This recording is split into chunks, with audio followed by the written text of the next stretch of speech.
They'll never take our freedom! What's up guys, welcome back to Spare Change. Here on this channel, we do a lot of home theater equipment reviews and of course 4K Blu-ray reviews for the home theater and movie enthusiasts. So if you're new here, consider subscribing. In for a review today, we have one of my personal favorite films, 1995's Braveheart on 4K Blu-ray. I won't get into any plot details as I'm sure you've already seen it.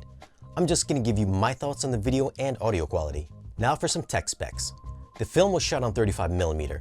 It's got a 4K DI. Runtime is 178 minutes. It's rated R. Aspect ratio is 235:1.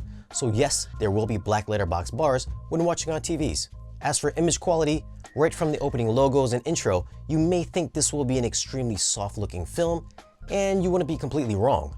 This was shot on film, so you will have many scenes that are softer than others, along with film grain. But the new 4K resolution does make much of the movie look very sharp and very clean. Chapter 4 got a noticeable bump in detail with background elements like trees and grass looking more textured and individualized. The chainmail links on the soldiers' uniforms were sharper, crisper, and glistened from the sunlight.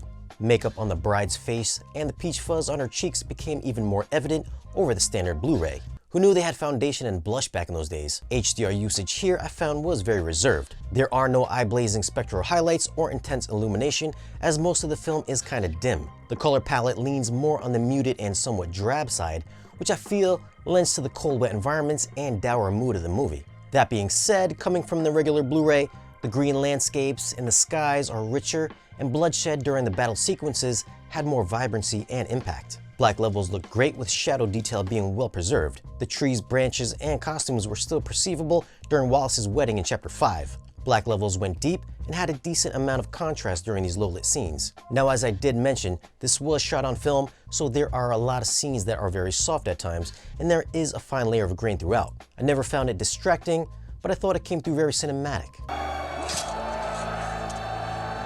Audio gets a new Dolby Atmos mix, and I thought it sounded pretty great. There isn't an onslaught of height effects, as I don't think there'd be all that much that's needed coming from above. The top speakers are relegated to mostly ambiance and the occasional directional cue. There are some birds that fly from right channel to the overheads in Chapter 2, and Chapter 4 has some decent rainfall effects that shower you from all speakers. The main standout here would be the musical score, notably in Chapter 10, right before Wallace gives his speech. Drum beats hit the lower octaves, and the bagpipes blow through the front soundstage and resonate to the rest of the speakers. Now this mix is from 1995, so it isn't the most dynamic experience. I found most of the effects like swords and other sounds during the fight scenes would come mostly from the center channel, with music and ambiance spread through the remaining speakers. There's also not a lot of panning or object movement within the listening area. Soundstage is wide and expansive, with dialogue coming through with no issues. So for audio, I'd have to give it an 8. Where the audio mix falls short, I think the musical score more than makes up for it.